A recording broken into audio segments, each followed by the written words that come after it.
Hi, welcome to this last module, unfortunately, of this MOOC already. But fortunately, we have a very interesting topic this time. That's language spoken in its social context. You could say language spoken in the real world. In the previous modules, we looked at language a little bit like a pathologist looks at an animal. So, what does a pathologist do? It takes the animal, it kills the animal, it takes the life out of that animal, brings it to the laboratory and starts dissecting it.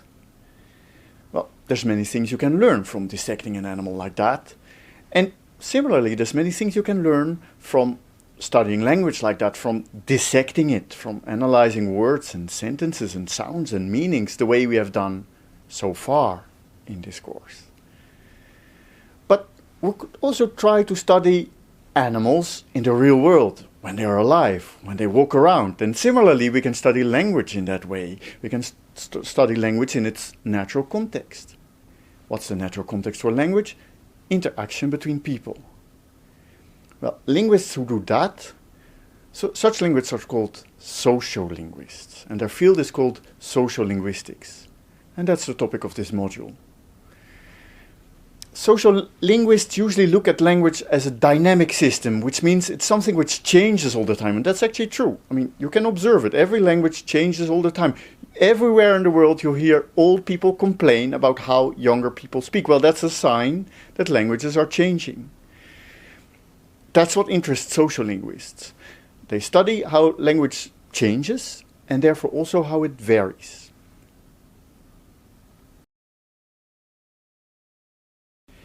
This is a very important and I think interesting observation about language. There's no pair of speakers anywhere in the world who speak in exactly the same way. They're maybe identical twins and still they speak slightly differently. Still they will have at least slightly different words in their vocabulary, or maybe they have a slightly different accent in their pronunciation, or they have a slightly different way of building their sentences. You can recognize an individual on the particular way in which he uses his language. So every individual speaks in a slightly different way, and then we can group individuals, and we can do that in different ways as well. A traditional one is to do it genetically. That means we group languages genetically. So we take French and Italian, we say they're sisters of each other and they're both daughters of Latin. We can do the same for dialects. We can say Northern French and Southern French, they're both dialects of a mother language, which in that case would be French. And that actually brings me immediately to a second related but not entirely similar classification, which is a geographical one. We can say a dialect is defined by the area where it's spoken. This is not always exactly the same as the genetic definition, because you can have two dialects which have different mother languages but are spoken in the same area and therefore resemble each other more than they would otherwise do. So those are two classifications, but there are many more.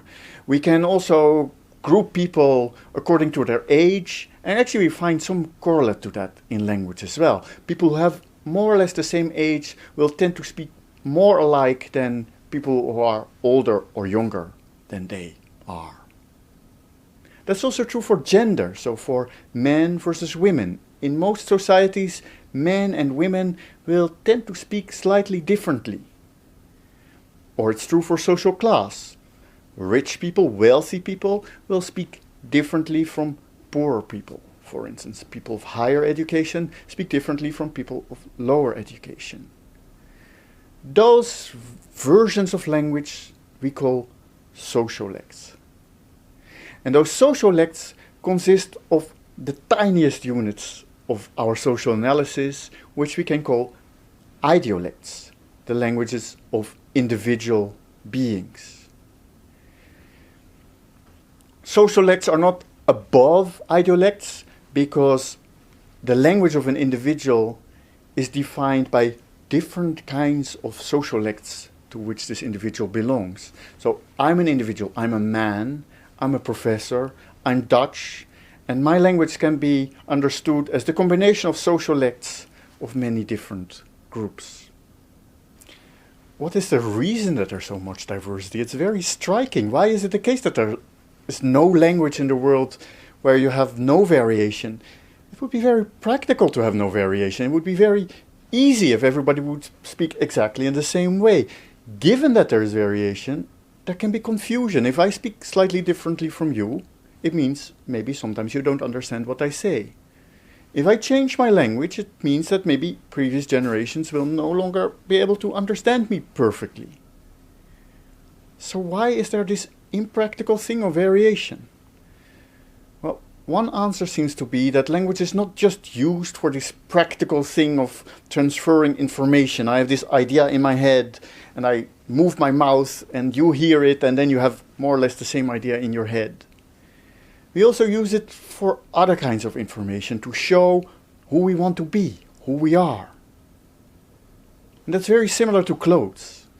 So the function of clothes, what's the function of clothes? Well, the function of clothes is to protect you from the sun, to protect you from bad weather, maybe to protect you from the looks of passers-by.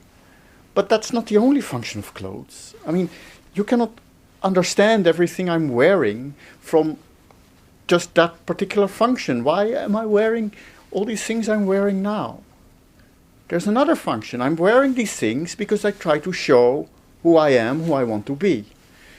I'm showing I'm a professor, I'm showing that I'm Dutch, I'm showing all these different things.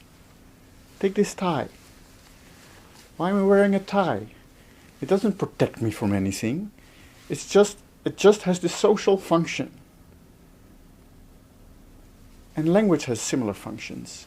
Language also is not just there to convey semantic and pragmatic meaning. It also reveals many things about who we want to be, who we are.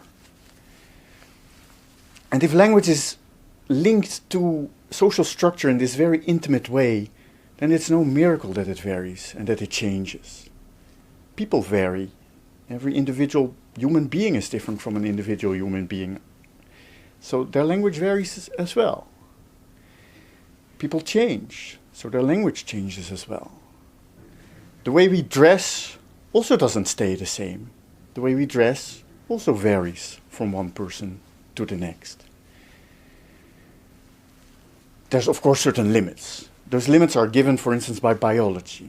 So I cannot just change anything. I cannot all of a sudden decide that now I'm going to speak by putting my tongue in my eye, because my biology doesn't allow that. But within those limits, I can vary, and I do. So within the limits of biology, we all vary. And that's what social linguists are interested in. So that's what we've seen. Social linguists are interested in this kind of variation. How is it classified? Where does it come from? And we're going to look in the next videos in a few more concrete examples. I'm going to show you one study of how in one city in America something changed and how that was affected by differences between men and women or between social classes. And we're going to look at another very fascinating aspect of language, which is showing respect, showing politeness.